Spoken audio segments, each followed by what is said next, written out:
Hello, and welcome to the Dragon Fruit Podcast, the podcast where we reflect on the history of trans and queer Asian and Pacific Islander organizing, get into some juicy and sweet conversations about love, and reclaim space for our own stories. This episode is produced by members of APINC, a grassroots organization that builds trans and queer Asian and Pacific Islander power to amplify our voices and increase the visibility of our communities. We want to take a moment to acknowledge that we are writing, producing, and recording this podcast on stolen, unceded Ohlone land. We want to ask our non-Indigenous listeners to contribute to the Shumi land tax, which goes towards the Sogorea-Te Land Trust's work of rematriation of Ohlone people's land. And with that, my name is Yun, my pronouns are she and they, and I'm one of APINC's community organizers. And my name is Shreya, my pronouns are they, them, and I am a volunteer for APINC. We're excited to be your narrators for this episode on love. And let me just say, a Cutie API podcast is really not complete without talking about love. Today, you'll be hearing our voices as your narrators, as well as the voices of the individuals invited to share their stories on this podcast. In our conversations about love and relationships, we talk to a lot of people of different genders, ages, and perspectives. And we ask them, how have you come to understand love and relationships? How has that changed over the years? We're not only going to hear about romantic love, we'll explore other types of intimacy and love as well. We'll dig into the pressures we face as trans and queer and as API people, and the expansiveness and messiness of finding connection and intimacy in this life. Before we get started, I want to give a content warning that we will be mentioning issues of sex, touch, and conflict throughout this episode. We will also provide a gentle reminder before each section, so you may skip certain parts if you'd like. Like such a common thing in like QT pod communities, be like, what's your understanding of love? And then people talk about it for like until 3 a.m.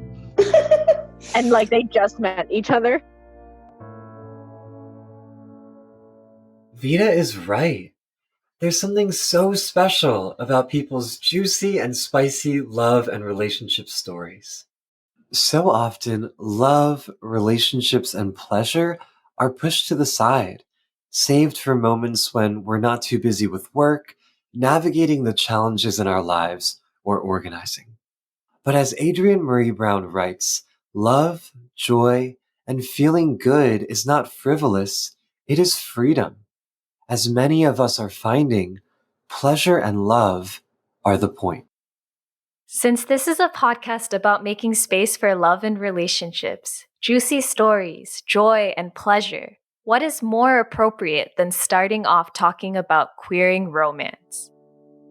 Grace and Connie have been together for 11 years, and their love is intertwined with the shared passion of healing, self-sovereignty, and uplifting our community. And most recently, they have been advocates of financial literacy. We'll be hearing from the pair's first Dragon Fruit interview in 2015, where Grace tried to gauge how Connie felt about marriage. To drag her around to like different sites in the city.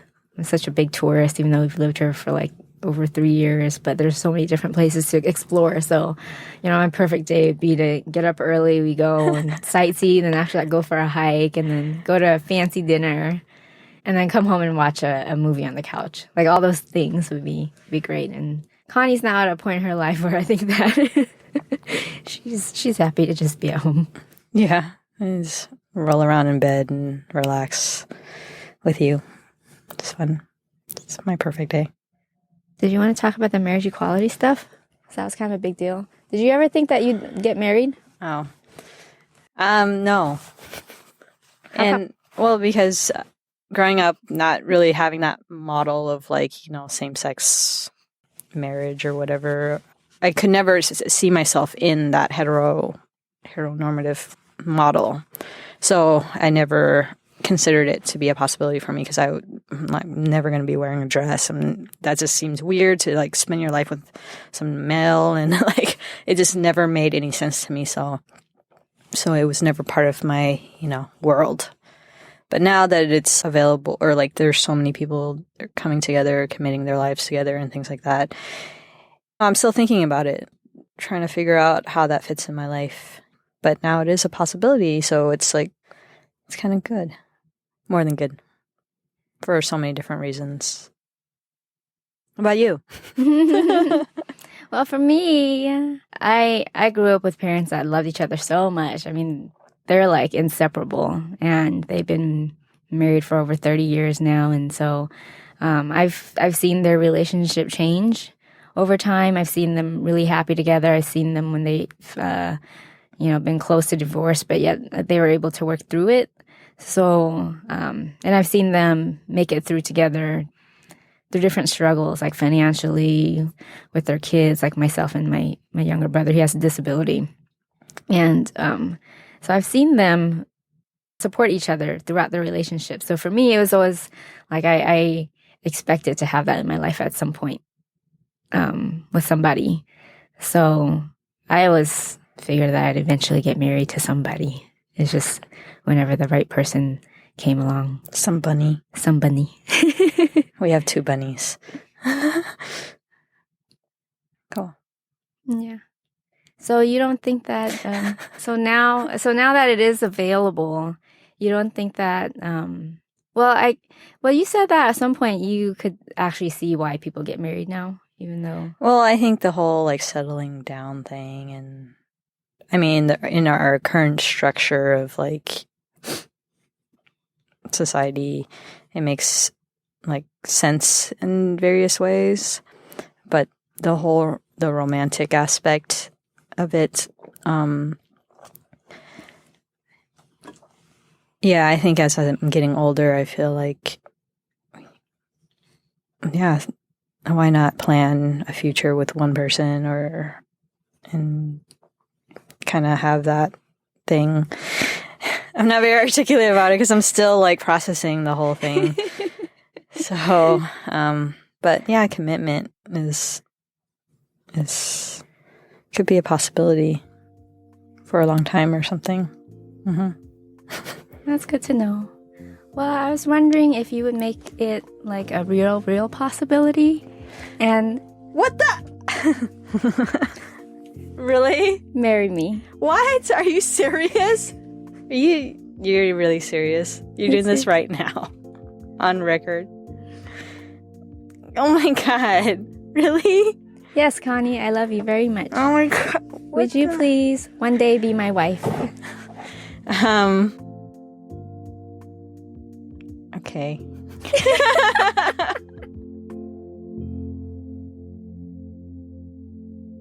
Oh my gosh, someone asking someone to get married and it being recorded for a podcast, that's pretty wild.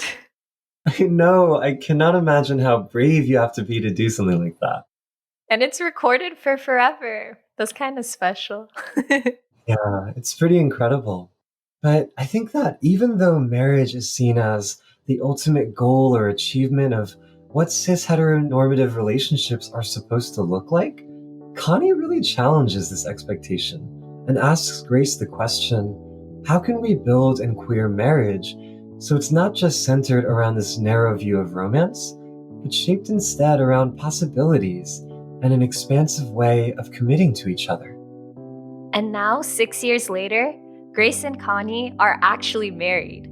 Last year, we returned to Grace and asked her what she learned during those 6 years. I didn't really think about marriage necessarily the way that mainstream culture thinks that women should think about marriage. I didn't imagine myself in a white dress and calling that the love when it happens. And I never envisioned myself necessarily with a male either, even though that was something that was kind of expected or assumed from my parents. But I didn't have that sort of fantasy when I think of marriage and love. But I just assumed that I would come find someone that I'd be willing to commit myself to, the way that my parents were able to. And I saw that it didn't just come magically like that. It as a result of a lot of work and commitment and dedication. So I just felt like with Connie, it was someone, because of how much effort she puts into healing herself and working on herself. I figured that if she loved someone, that she would put in that same amount of work into the relationship. And so I just saw my partner in her in that way. And although she never imagined marriage in that way, because she's also more of a butch presenting lesbian. So the idea of marriage and what that looked like was never something she could relate to. So when I proposed, she had never really thought about marriage until I proposed. So she had to come to terms with that too. Of like it being actually an option for her as someone that is a butch presenting lesbian that didn't grow up in like a heteronormative nuclear family structure traditionally. So we came from opposite spectrums in that, and have like helped each other to understand commitment and marriage in our own unique way. So it's not like my parents' way or her family's way either. It's just our own. How we navigate our relationships and even our queerness, it's so shaped by our identities, by our unique heritage and histories. So often, how we understand and express our love is a reflection of who we are, not just as queer and trans people, but also as Asians and Pacific Islanders. It's a reflection of what we learned or unlearned from our parents and guardians. Generational histories of war, trauma, immigration can contribute to the tension we feel in our connections with others. Sometimes relationships with our loved ones require so much self-work and so much work together. And sometimes we have to let go of toxic relationships. But finding and building healthy connections, healthy love, it's so worth it. When we add on queerness to the idea of romance and long-term commitment, we are invited and challenged to create our own definitions of relationships outside of typical cis-heteronormative expectations. And yes, romance isn't a fairy tale. Grace and Connie had to forge their own way of being married. For Grace and Connie, this meant figuring out what they needed and resisting against gendered social norms that told them otherwise. But what if that light bulb moment comes to you later in life, after you've already completed all of those life milestones that people are supposed to complete? For our next speaker, after straight marriage, after babies, and after adulthood came a queer awakening. So please get ready for some heart eyes.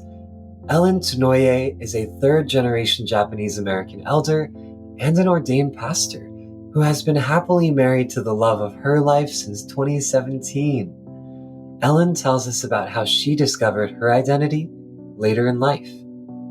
I'd like to provide a content warning that the following clip contains references to sex and touch. And actually, sexual kind of romantic, that kind of appeal is, it makes you so, it's like a passionate, like, not a moment, but a passionate way of being. Because so my wife will disagree with me, but I always liked women, and I always wanted to have a best friend, even though I was married for many, many years. And so when she kissed me, she will say that I kissed her, but when she kissed me, I never kissed a girl before. It's like, oh my God, I saw stars. Oh my God, I just like was on fire. It's like, whoa. And so that changed. We were best friends, but then when she kissed me, it's like, oh, wait a minute. And so when we were able to be physically intimate, oh my good, I never experienced that before. And I had 4 boys. Hello. So, I mean, I've been there, done that. But being able to experience a sexual love with another woman, Oh my goodness. I mean, I saw stars, I tell you. And it's just the most amazing thing when you love a person and you come together physically. Whoa, that's just like, oh, like being in heaven or being, I don't know, like transported to a different level of who you are. It's just, I can't I can't express it in words. So juicy. Although Ellen checked all the boxes to the conventional life milestones we're taught to follow, she shows us there is no timeline for the path of self-discovery. Being a bit older in your life journey doesn't invalidate the time it took to get there. Everyone's journey is their own, and there's no one right way for you to discover your own queerness. That is so true, Shreya. And so often, the folks we call elders are desexualized when it comes to love. But hearing Ellen's frankly spicy story and listening to her real vulnerability is so powerful. The new and messy emotions and sparks allowed her to be open to a queer and a more passionate way of being, a different level of who she is. It expanded the possibilities of romance into something so much bigger for Ellen.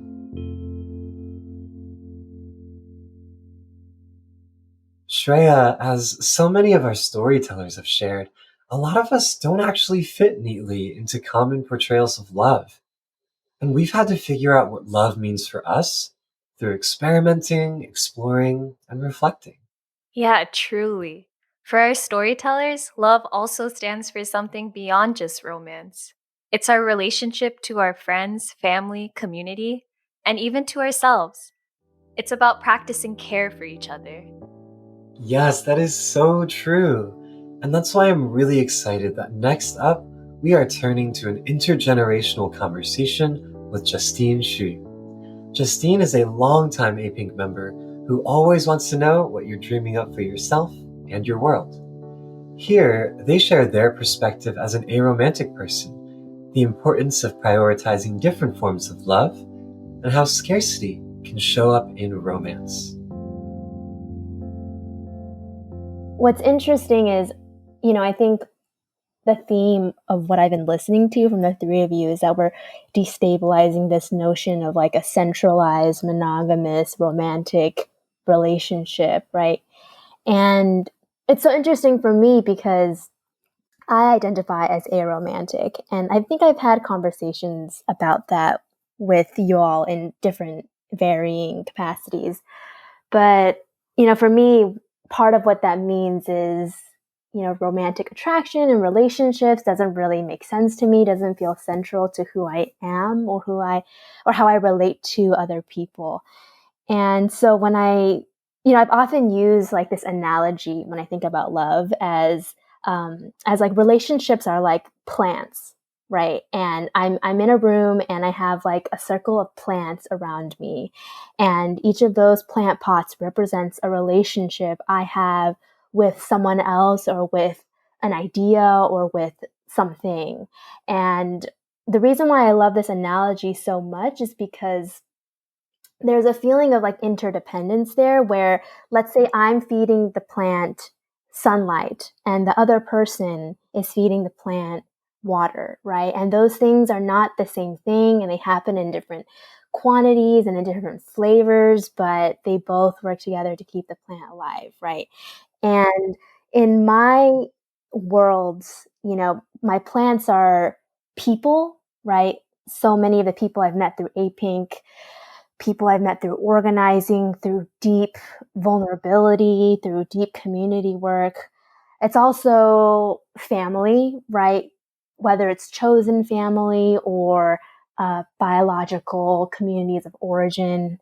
It's also the earth, right? And feeling connected to the earth, and that sense of reciprocity that needs to be built there. And also love with myself, love with my dreams, and even I think love with people who totally disagree with me, or see the world differently from me, because I think it's like a recognition that we have to still live on this planet together. You know, I can't deny that you're existing and you can't deny that I exist, right? So we have our own different type of plant too.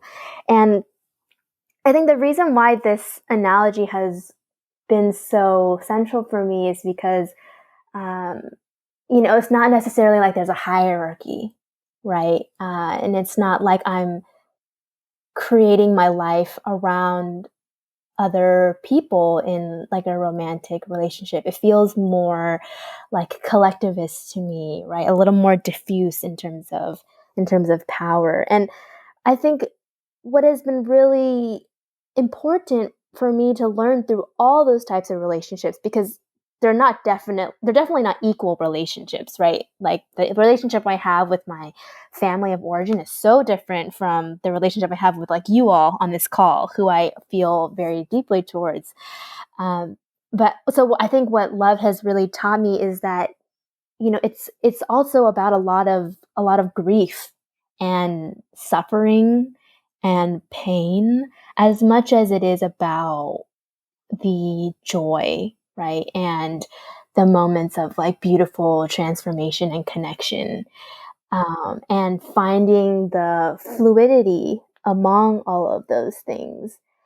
And so, you know, I find myself wanting to talk about being aromantic more in our like queer and trans API community.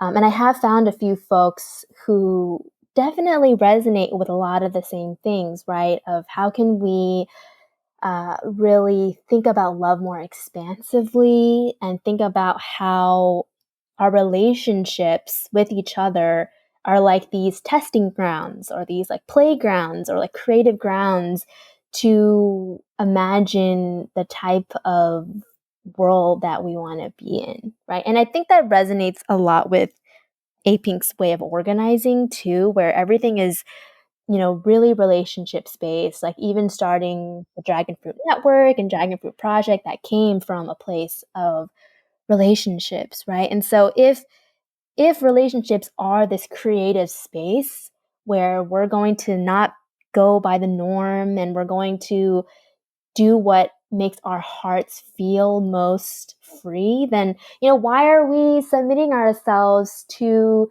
these, you know, structures around monogamous romantic relationships that don't always serve us, that I think, you know, have often made us feel really scarce. And I say that as someone who has been in relationships that were read as romantic or seen as romantic before I'd really uh, come into my identity more fully.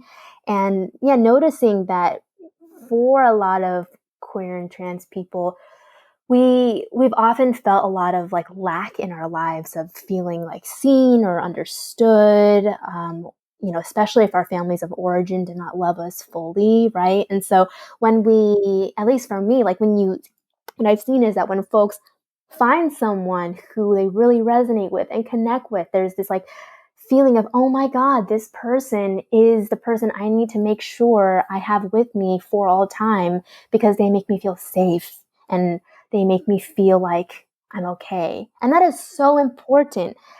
And at the same time, it's like, you know, there's not a lot of resilience in that if you have to depend on one person to remember that you are like worthy of existing and being your full self, right? And so how can we build that strength and skill with each other? And you know, when I think about my closest relationships in my life, the people I love so much, I feel so free. Like we can do anything. Like you know, no matter what obstacle or struggle or challenge comes my way, like I have full belief that these people will show up for me. Like they are literally the loves of my life because I have struggled with them. I have been in conflict with them. We have worked through things and supported each other's dreams, and we've disagreed with each other. We've messed up. We've had boundaries with each other, and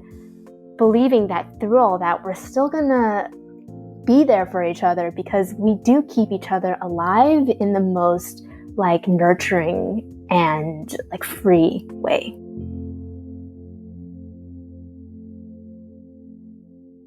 Wow, yes. Just as Justine was saying, queer love is the creative practice of remaking and reshaping how we want to be in connection with each other.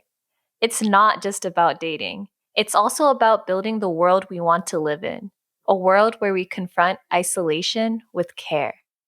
That is so true, Shreya. And that journey can be imaginative, it can be exhilarating, and it can be scary at times.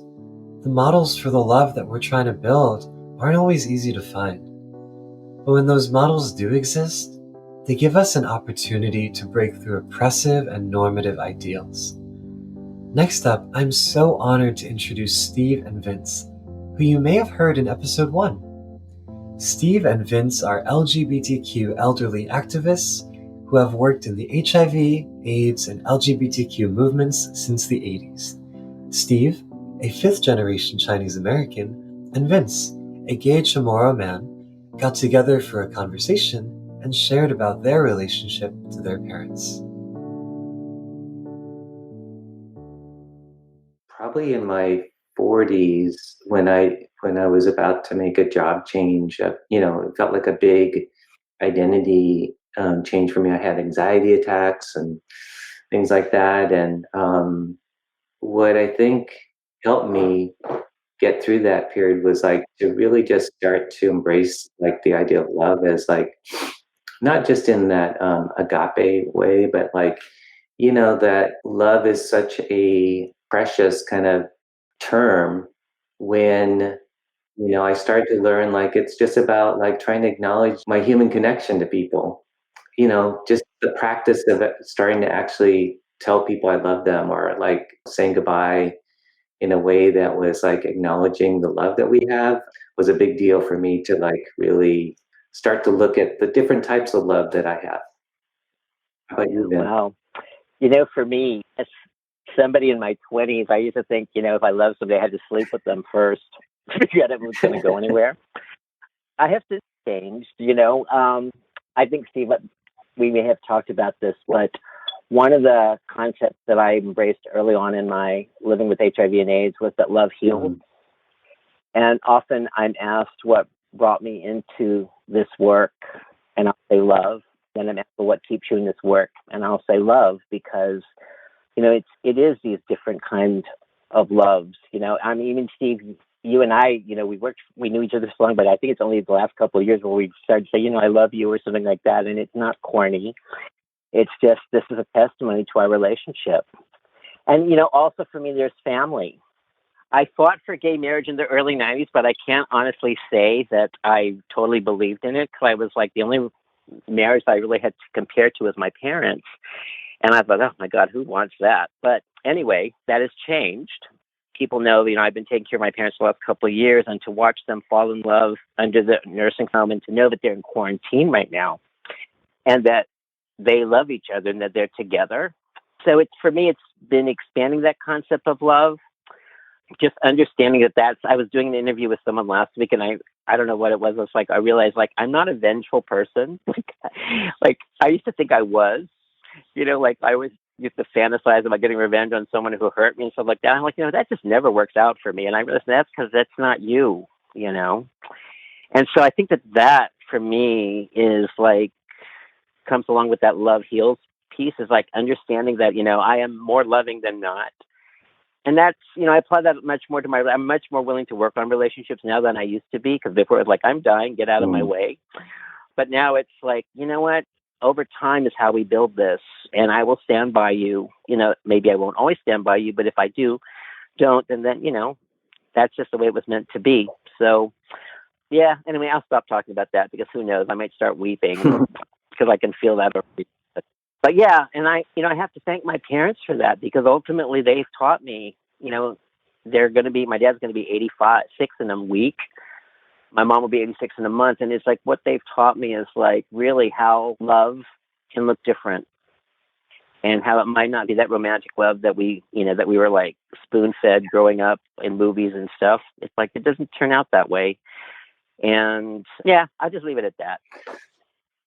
Well, Vince, you and I have been in conversation about our parents for the last couple of years, and I just want to say how special it's been to be able to know, especially as gay men, that I never thought that I'd be taking care of my parents. I remember my parents said, it's it's strange that we may need to be taking care of you or losing you before. That didn't happen, but now here we are, two gay men with HIV who have like lived long enough to really be thinking about our parents, and I'm just really grateful that I have you as someone who's able to support me, as my dad died, and to think about how you're supporting your parents.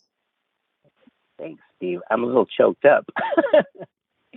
Yeah, I mean, it's just, I remember when I told my mom that my dad had been moved to quarantine because he tested positive, her response to me was like, well, I wanted a break. And I'm like, oh my God. And then 2 days later, I was talking to her and I said, Mom, Dad misses you. And she said, you know what? I miss him too. Can you believe it? 4 days before this, I wanted him far away. And now it's like, I miss him. And he said, Vince, I must love your dad. I'm like, oh my God. Thank God for that revelation. But, that's just the way it is. And it's like sometimes you have to get to those moments to see and understand everything. It's like I don't honestly understand their relationship, but just seeing that, knowing that they're together really gives me comfort. It also, for younger people, especially queer trans folks, if you've had challenging relationships with your family members and your parents, it's a lot, it's hard. But once you have those conversations that are difficult, it means you have a lifetime to spend with each other. And as COVID may have taught some people, it's like sometimes you just don't know what's going to happen. And one day they're here, the next day they're not. I mean, we learned that with HIV, but I think with HIV we knew how to protect ourselves. With COVID, it's been a little less clear.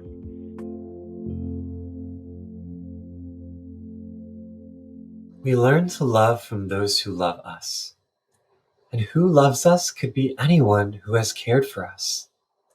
As queer, trans, and non-binary folks, we have had to redefine our understandings of love, family, and parental structures. Yes, we even have family outside blood lineage. We adopt, do surrogacy, and find alternate ways to create families, chosen or otherwise. Satyajit Pandey, who is originally from Mumbai, India, and now lives in San Francisco, was the publisher of Tricone magazine for 10 years. Next, he will be sharing his journey of being a sperm donor for his longtime friend, Poonam, and the unique relationship they created from that experience.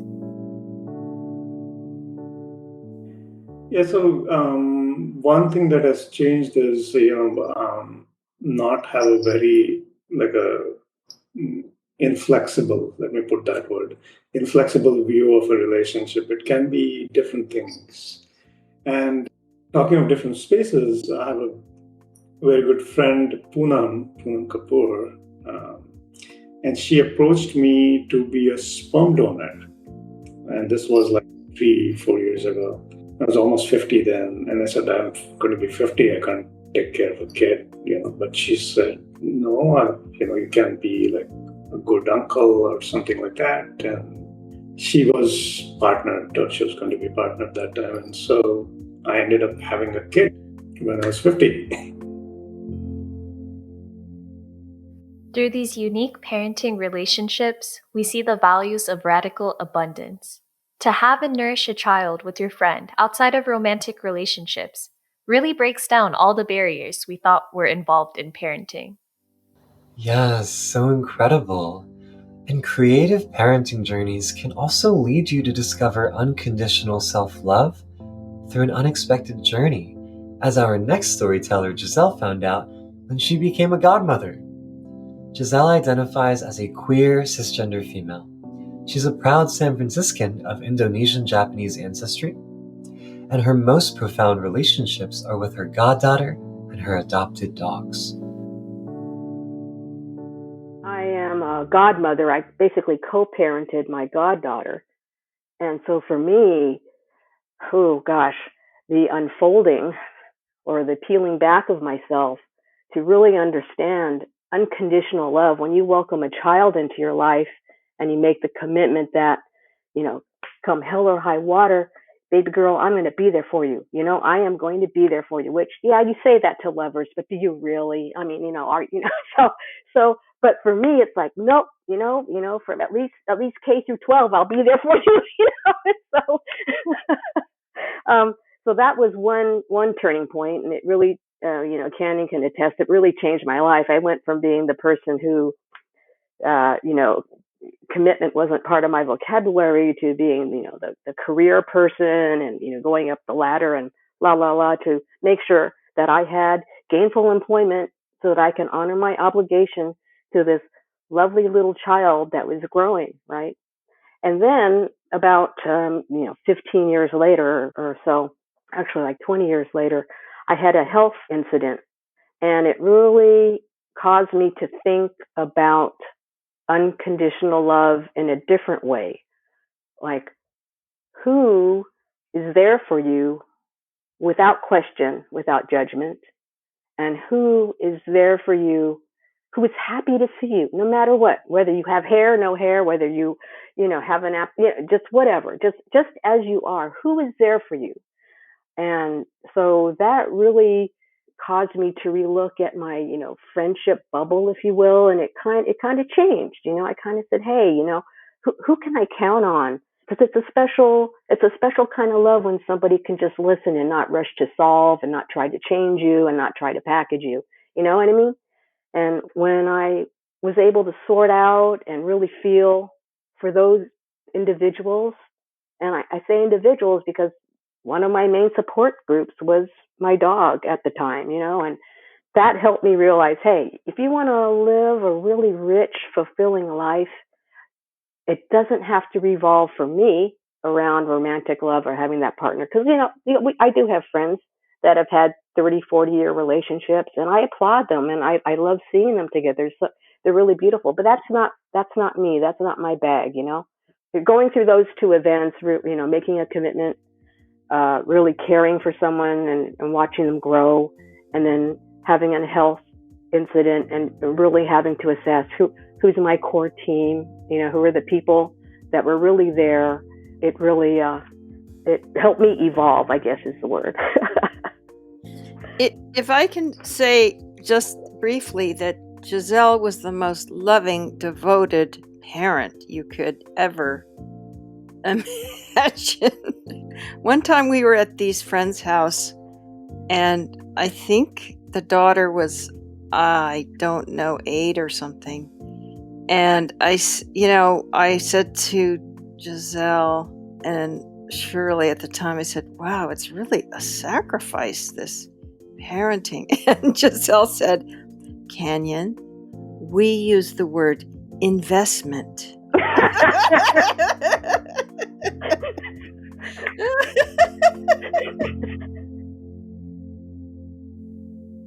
Giselle reminds us that too often we are sold the idea that romantic love validates you as a queer person. But caring for yourself as much as another person has its own sweet rewards. From, the innermost part of my being, I never bought that methodology of that there was only one person for you, and, you have to find that person, and then you're going to be mated for life, right? So, but when I was younger and coming out and sowing my oats, I felt pressure. I truly felt pressure that there was no way that I could be queer unless I was actively dating somebody or pursuing someone. So, it's like I had to prove, I had to, what is it? Observable behavior. I had to really be out there showing everybody my romance, right? And that tended to lend itself to, at the time, people coupling, which, it's great. But as I've gotten older, I've kind of realized that, romantic love is a very strong force. But now that I'm several decades, into my life journey, I'm, it's nice to have, but I really don't seek it. It's not essential to my identity. Now I feel that I've gotten to the place, where, dang, I really love myself. I like being, spending time with myself, enjoying my own company. And then when I go and hang out with people, it's all good because I'm in a good place, And guess what? Now I can be queer and not coupled. So, you know, back then, back in the, mid 70s, it was, nobody trusted that you were really queer or lesbian unless you were dating somebody, because how do they know, right? So I kind of fell into that. But now I feel really secure in who I am as a person, as a human being. I really don't look at love and think of romantic love. I think of familial love. I think of love that I feel for my good friends. I think of, love in general for like the community. And I think of love to actually my number one squeeze is my little chihuahua. So, I mean, that's how I think of love. It's more companionship now. But I did enjoy that wonderful thrust and energy you got I had when I was younger. I mean, that's not, not to that works for some people, that romantic love and all the commitment, the building, the partnering that comes with it. That's beautiful. But I'm in a good place right now, and it's not about romantic love for me. Just as Giselle figured out that self-love is important, Hana Karayama has also discovered all of the joy that sprouts when you start to focus on showing affection to yourself. Hana is a stage manager, librarian in training, and passionate introvert living on Ohlone land here in Oakland, California. So just how does showing your self-love allow you to care for those around you better? Here's Hana sharing some lessons they've learned over the past year. I've had some incredible love and dating relationships, and I've had some very hard love and dating relationships, and I've had some that were both hard and incredible. I think what's changed and evolved for me slowly over the last few years, and then sort of really clicked into place for me in the last year is just like I really like myself and I really love myself, and that was not always the case. In so many moments these days, I'm able to look at a situation or a moment and be like, I'm really proud of the way that I moved through that moment. Or, oh man, I wish I'd done that a little bit differently, but like, good job, Hana. Like, you really did the best you could with what you had at that moment. And what feels really juicy and beautiful for me right now is that I'm taking all of the energy that I spent longing for a capital R relationship or like chasing unavailable people, and I'm really focusing it in on like, how do I want to move through the world, and how do I want to handle different situations as they come up. I had, situations in my workplace or with my housemates or with my family. And I feel like I'm able to be so much more thoughtful and so much more loving and careful, I think, in this moment, because I'm like really building my relationship with myself. And I think that also makes space for loving relationships of all kinds in my life right now. Like I don't currently have a romantic partner, but my best friend and I are each other's partners in every way except for sex. They are one of my housemates, and we cook together. We text each other throughout the days when we're at work. We check in on each other. We are so much of each other's support systems.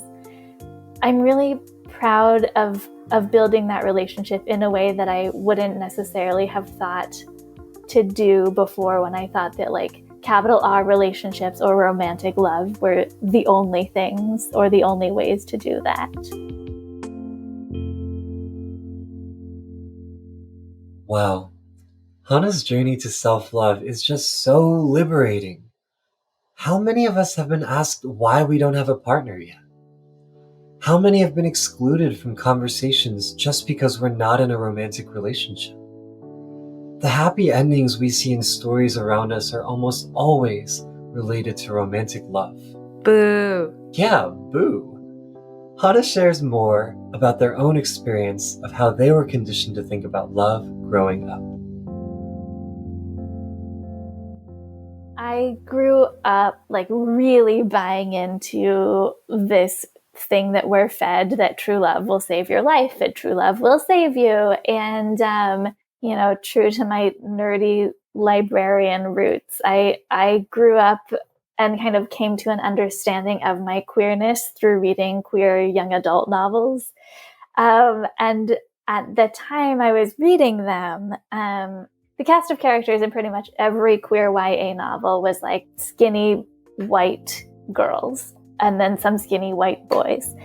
The genre has evolved so much since then. But at the time that I was reading these books, I was like, I just have to meet the perfect girl for me, and then all my problems will be solved, and it will be us against the world, and the world will be mean to us, but we will be strong together, and we will fix each other's problems. I didn't even realize that was like the belief system that I had so deeply internalized. And what about non-romantic relationships? When we put romantic love on a pedestal, it gets harder to explore ourselves and our platonic loves. Next, we'll be hearing from Paige. Paige Chung is a poet and writer from Los Angeles who rolls everywhere. Paige delves deeper as she reflects on her early 20s and how she's been affected by compulsory monogamy. Honestly, with this pandemic thing, and I'm in my early 20s, I really just wish I went to more parties and I went on more dates, way more sexual adventures. And not like I'm not young anymore, but it's gonna be a long time before we can do lots of like touchy things with strangers. And I'm just like, wow, I really could have a little bit more the last few years, and I live at home with my parents now. But I have been thinking about like what does it mean to have like sexual freedom and to explore sexually and frequently and just meet lots of people. And I have been thinking about stuff like that. But it's hard. I think there's something really like with monogamy, there's things that how do you call it, reward you, right? Like if you're in a couple, if you're in a partnership, there's like society will reward you with like the way that you look in your pictures, and also the way that you live in a home together is, and you can buy a home together easily. And there's all these different rewards that make monogamy so tempting. But I've just been thinking about all the things that I want to do when it's safe to touch strangers again. Yeah. Paige is so right. There's a reward system attached to monogamy. The way our society has been shaped by capitalism, it really makes it so that monogamy is encouraged. Being a couple is often seen as the most stable form of relationship. Some couples can get tax breaks, are more likely to afford rent with dual incomes, and are shielded from those prying questions about life direction, life choices, and character that single people are so often questioned for. Next up, we'll hear from Surabhi. Surabhi is a former A-Pink summer organizer and a graduate student in English, language, and literature at the University of Michigan. She will delve deeper into how these expectations play out for her.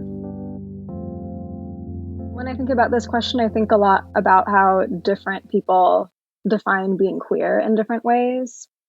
And how when I was growing up, I knew zero queer people of color and zero people for whom queerness was a source of community. It was every queer person I know was primarily about who you loved as a romantic partner. And those were the relationships that defined whether you were queer. And I feel like I'm still trying to fully unlearn that, but being part of a larger queer community that was based on other things, based on togetherness, based on movement work, has made me rethink the kinds of relationships that constitute a queer network, and that has made me feel more comfortable with my life and myself. As Surabhi shared, in queer communities, romance is often a form of validation for being queer. It wasn't till later that Surabhi found models of queerness where it didn't matter who she was involved with, but rather who she was in community with.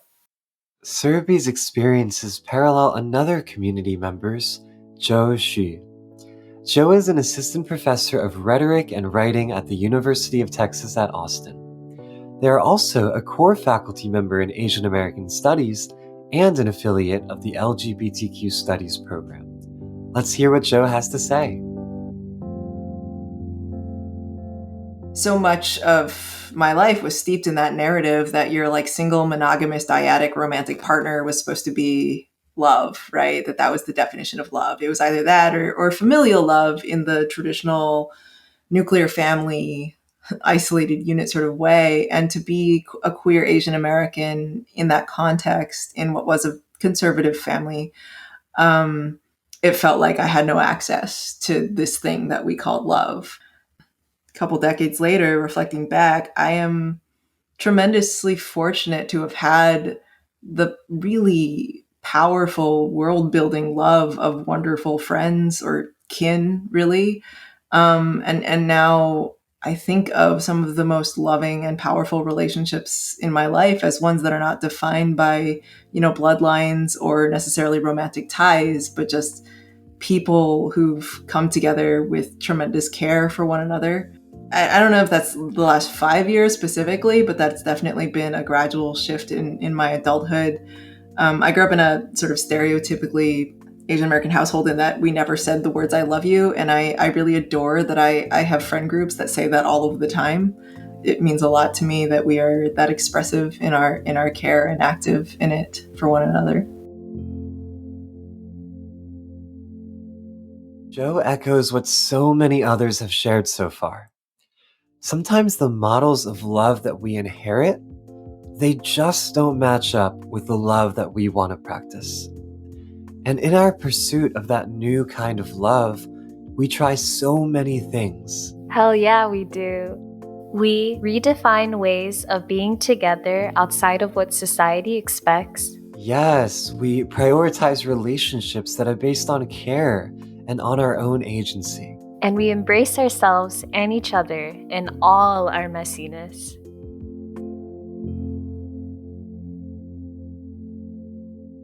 But what is love without conflict? The sustainability of a relationship is so often determined by how we navigate conflict with each other. Conflict can be messy, and for so many people, definitely including me, it brings up a lot of hard emotions.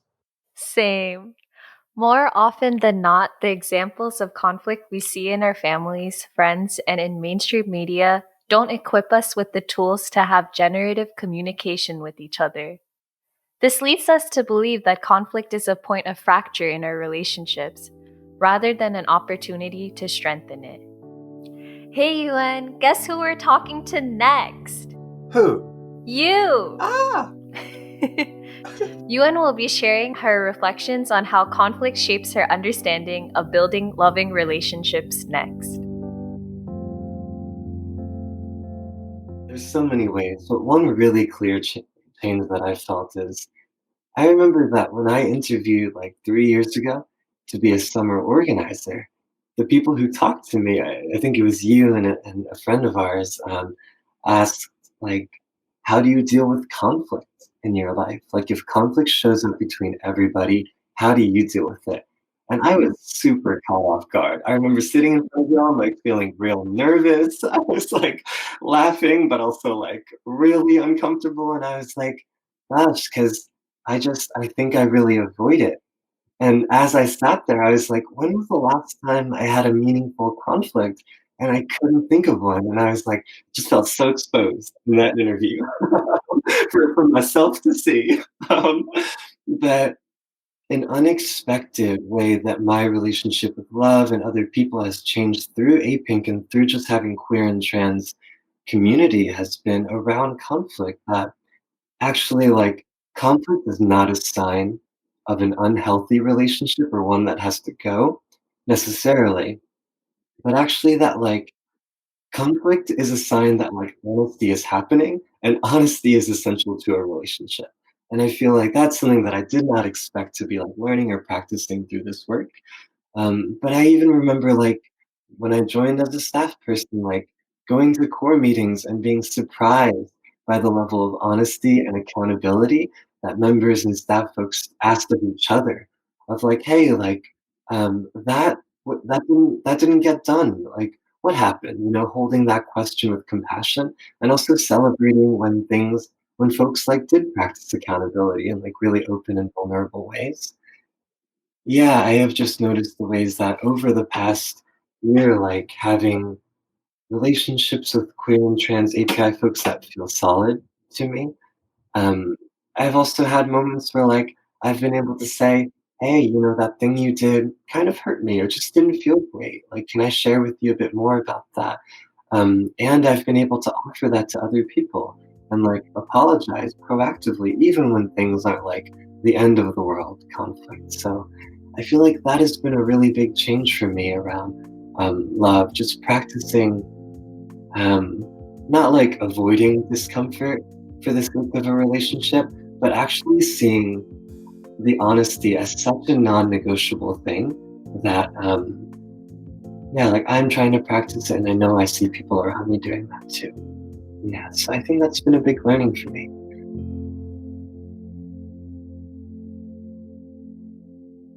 All of these are such important learnings, Yuen. Conflict is challenging, and it should be celebrated more. Not only is conflict necessary and inevitable, it can be used to deepen our relationships with each other. Our relationships are not weak because of the presence of conflict. In fact, it's through conflict that we get to show up as our full selves and create a space of honesty. This allows us to move through those feelings of discomfort together and hold each other as sacred. Yes, so true, Shreya, and thank you. For our very last conversation in this episode, we spoke with Vanessa Ko, who gives us an insight on how their perspective of relationships has changed over the years. Vanessa Ko, they, them, is an organizer and baller moving for growth, wholeness, joy, ease, and connection with self, others, and the land and water. I think my relationships with people now, I sort of have a confidence around trusting when something feels wrong and be able to go to first like examining and sitting with it, right? Sitting with my own discomfort and what's coming up. But also going back to the person and saying like, hey, this isn't sitting well with me.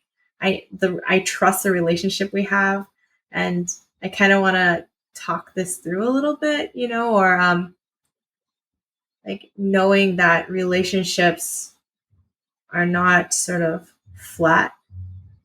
I think like also seeing people new all the time, like with my best friends who I feel like we just know each other through and through. And like there's so much sort of connection beyond what we even say to each other, but also challenging myself to see them and like be open to them changing and being different and welcoming that and not assuming that they responded one way to one thing at some point that they'll respond that same way.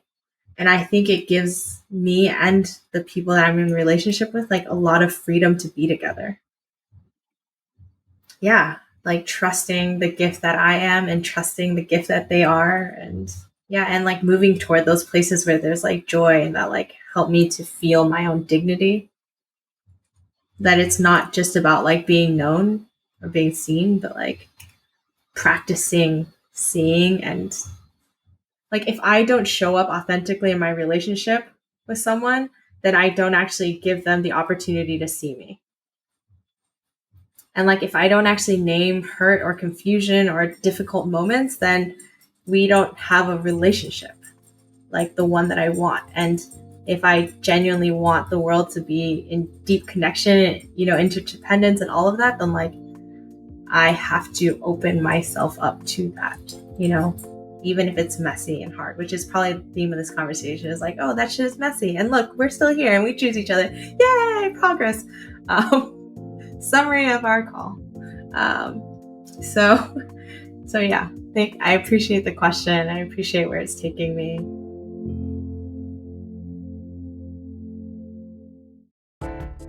Throughout this episode, we explored the spectrum of relationships trans and queer API people live into every day.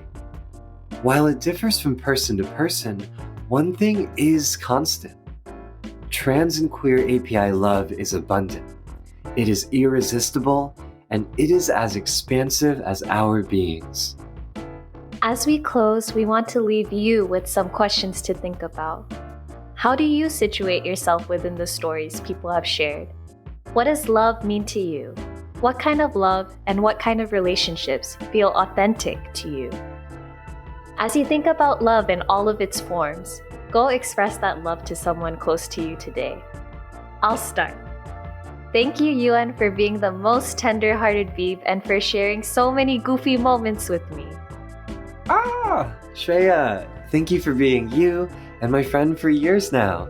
You bring so much warmth and care to all you do, and it's a joy and an honor to narrate this podcast with you. Thank you for listening to the Dragon Fruit Podcast, and special thanks to the storytellers who shared their stories and histories. This episode was made possible by our writers and editors Zaha Chima, Rai Dang, Ralph Leonio Atanasio, Isabella Rustin, Dorothy Tong, Ankur Patel, M. Lin, Shilpa Rao, Kyla Chung, and Paige Chung. Special thanks to APINC staff members Sammy Blaza-Wills, Yuan Wang, Jasmine Hu, and StoryCorps. Our opening theme music was produced by Sax Religious. You can also find our podcast episodes on Spotify, Apple Podcasts, YouTube, and www.apink.org. Thanks for listening to this episode on love and relationships, and stay tuned for our next episode on healing and accountability. Okay, bye!